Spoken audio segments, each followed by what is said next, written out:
All right, good afternoon, Wing. It's Chief Reiter and Colonel Perron with you for another Peggy Podcast. Episode 14 of the Peggy Podcast. Unbelievable, Chief. Yeah, so we're getting ready for April UTA. Looking forward to seeing everyone here.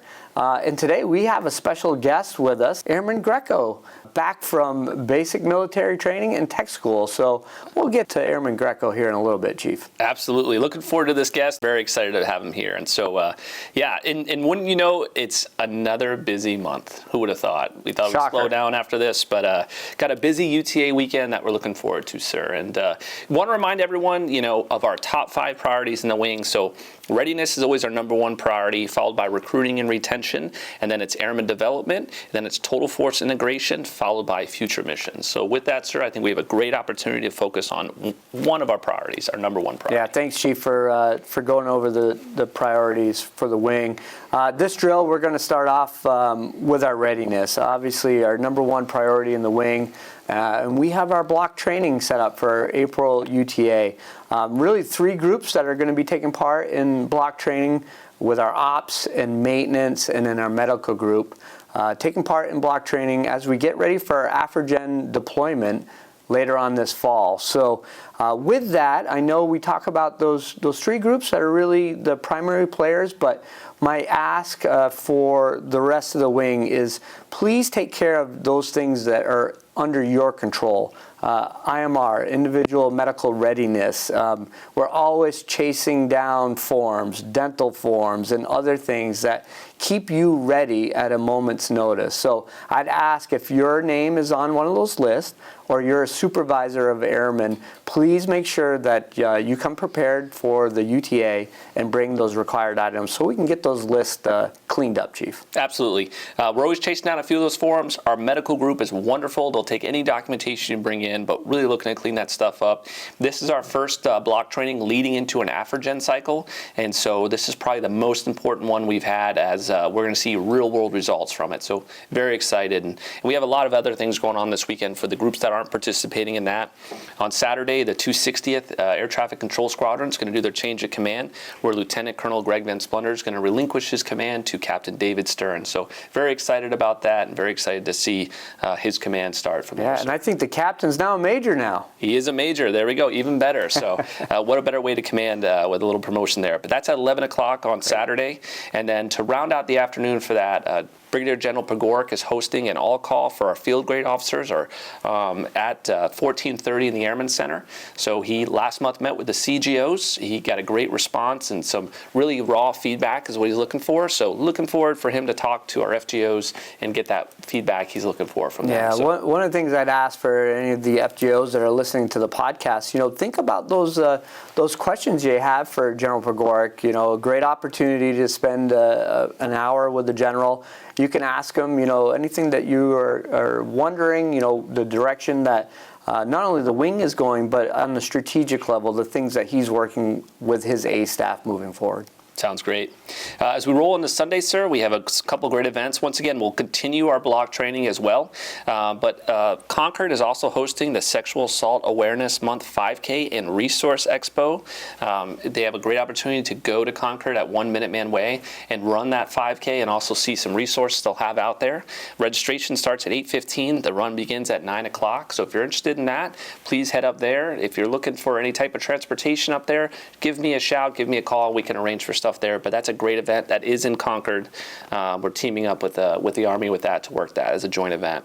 And then at 9 o'clock the same day on base, our very own HRA will be teaching emotional intelligence in the Building 145 second conference room. So if you're interested, please reach out to myself or Senior Master Sergeant student, and we'll get you on the schedule for that. He's taught, this is his 4th class. He's taught 4 months in a row. So awesome opportunity to develop and grow some of those soft skills for our airmen. And then that afternoon, we end the day with the egg extravaganza led by our Airmen and Family Readiness Center. They have a ton of backpacks to give out because it's also the month of the military child, as well as a great Easter egg and different events for all of our families to come in. So please come in. Please support that event. We want to have you here. We want to have your families here. And what a great way to end the UTA weekend. Yeah, you know, our families are the key to our success. So, you know, please talk it over at home. Love to see a great turnout out for that. I know our 64th has worked really hard to help out with our military and family readiness program, and it should be a really fun way to close out drill Sunday afternoon. Absolutely.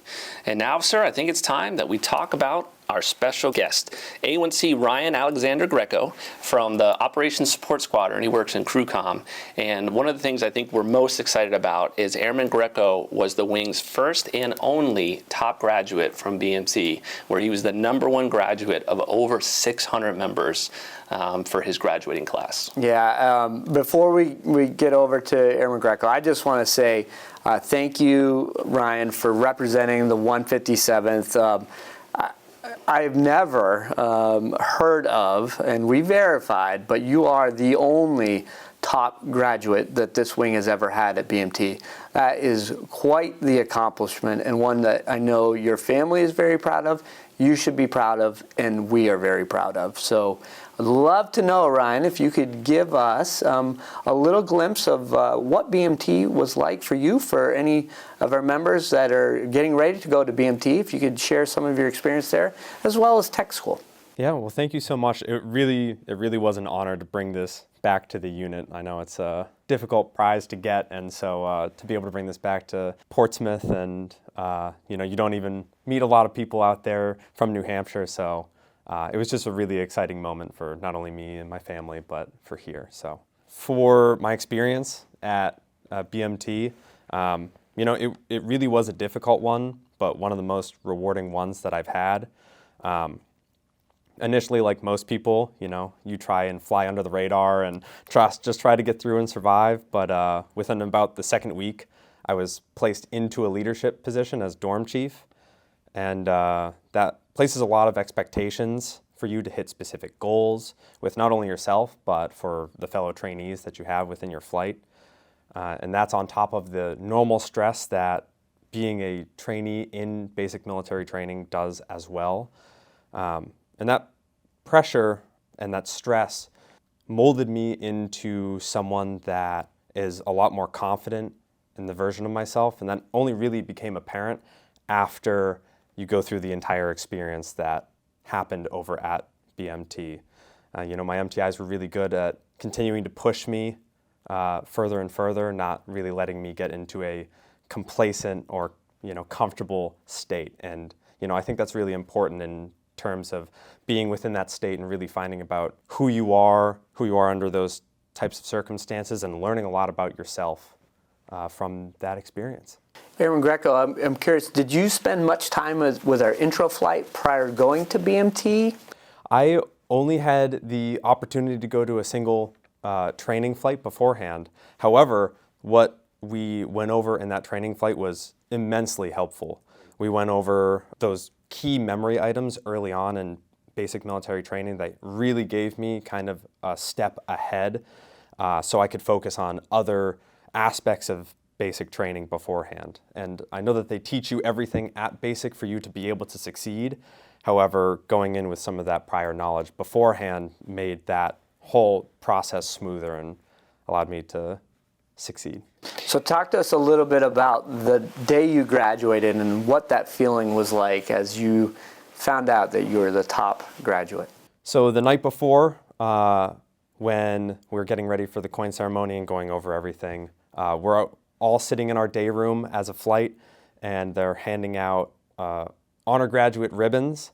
And during that time, at the end of all of that, my MTI very proudly in front of everybody said that I was awarded the top graduate of everything. So that moment really solidified in my mind as something to remember forever, because my whole flight that I've spent all of this time and turmoil with, we really all got to celebrate together.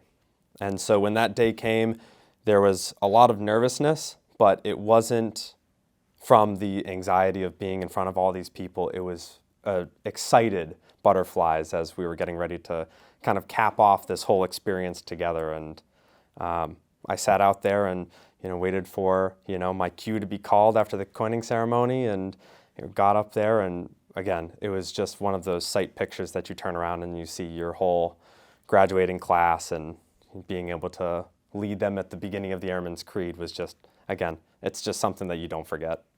chills. We've been able to experience that experience with the Airman's Creed and seeing the airmen out there. It's a wonderful experience, and it happened that I happened to be there for my nephew's graduation and was able to see you afterwards. What a proud moment. I wish they would have said Portsmouth the right way instead of Portsmouth, but it was a great moment. You really represented the state. You really represented the wing. We're incredibly proud of you, proud of all of our graduates, but really, really proud of you. And I guess the last question I would say is, if you had to give a single piece of advice to our members going to BMT, what would you tell them? Funnily enough, I think I have two that are just as important as each other. One of them is to really just have a motivated attitude going into it.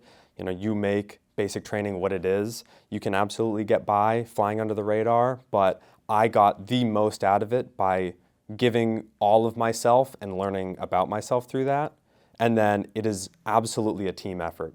Please rely on your other wingmen, your airmen, to help you through, because everybody has a role and you can all get through it easier together. That's great. And we look forward to seeing you in Crew Comm, seeing you in the operations group, seeing the great things you'll bring to the wing. We're proud to have you. So thanks for being on the Peggy Podcast. We're happy to have you here. Thank you both. Well, sir, looking towards the rest of the month, we're certainly not going to slow down. We got some great events coming up and some key dates to focus on. So the 10th of April, our spouses group from the 64th is going to lead the Coffee Connect at 10 o'clock in the DFAC. And then at the end of the week, we have a great way to recognize our airmen's performance, because the quarterly awards are due the 12th of April.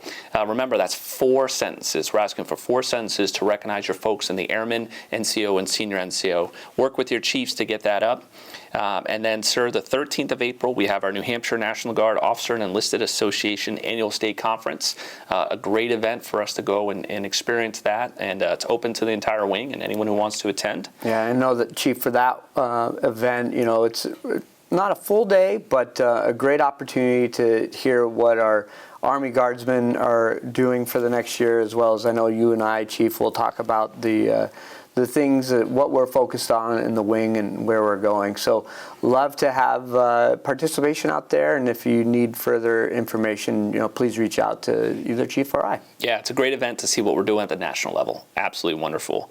The 19th of April, we're going to say goodbye to Chief Master Sergeant Fred Bayless as he retires after decades of service, so please come out and support that from the Comm Squadron. And then, sir, the 24th of April, we're going to have the Denim Day, once again supporting Sexual Assault and Awareness Prevention Month. As well, later on that month, we have Dress Down Day, the 26th. Wear your favorite hat. Hopefully it's a Patriots hat, but something good. And then the 27th of April, we have the New Hampshire Military Ball on Saturday. Another great event in Manchester. You get to dress up, go out and spend some time and have a good time. And we'll be there. So we will be, Chief. And then, sir, we look right at the May UTA. So a 4-day UTA, Thursday through Sunday. We really have some great events the entire weekend. One, it's a fly weekend, so that's great. We get to see our jets flying in the air. But we're going to say goodbye to another Chief Master Sergeant, Dan Luter, as he says goodbye to the unit on the 2nd of May. And then the 3rd of May, we have a basketball tournament in the afternoon led by our enlisted council, where hopefully someone can take down that LRS squadron who beat us all last year. And then on the 4th of May, sir, we have the Resiliency Tactical Pause, where we're going to take a little break and go into the hangar and have an all-day experience led by the Gary Sinise Foundation to take us through the Brothers of War experience and really focus and build our resilience as a team. Yeah, I'm looking forward to that day, Chief. I know, in the past, we've focused during the week, and this will be our first opportunity for a drill weekend here at the base to bring in an outside organization that specializes in helping our airmen with coping skills and resiliency. So really looking forward to that. Absolutely, and the best part is they do everything for us, so we just get to sit back and really have our airmen focus on that. And then, sir, the last event I'll talk about in the May UTA is the Prayer for the Nation event led by our chaplain's office on the 5th of May. And so there's plenty more going on, but really wanted to highlight that, sir, and then turn it over to you. All right, I appreciate that, Chief. Not trying to look too far ahead, but we know we have our capstone event, which will close out the end of May into the June UTA. So looking forward for AMC inspection team to come out here and really take a good look at what we've been up to for the past 5 years of that inspection cycle. I look forward to hosting them, to learning from them, and then moving on from that inspection. So that's that's the next real big event after the April and May UTA.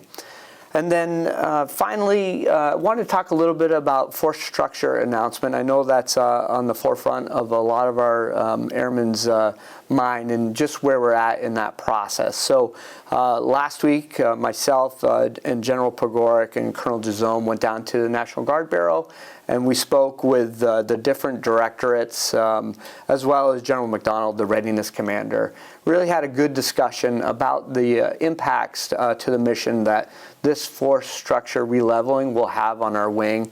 I will just say this, very good discussions were had, and we continue to work on those impacts and mitigating those with the National Guard Barrow. Yes, sir. It's something that I believe it's on many of our airmen's mind, and something that we'll continue to work with the Readiness Center and make sure this wing is staffed at the right level. All right, Chief. As you know, our airmen's time is important to both of us. Looks like we're there with our Peggy Podcast, so I want to thank again Airman Greco for his time today with us and sharing his experience at BMT. And I know that our members in the intra-flight program will look forward to asking you many questions and trying to get that secret sauce to success. Well, live free or die, and thanks for all you do.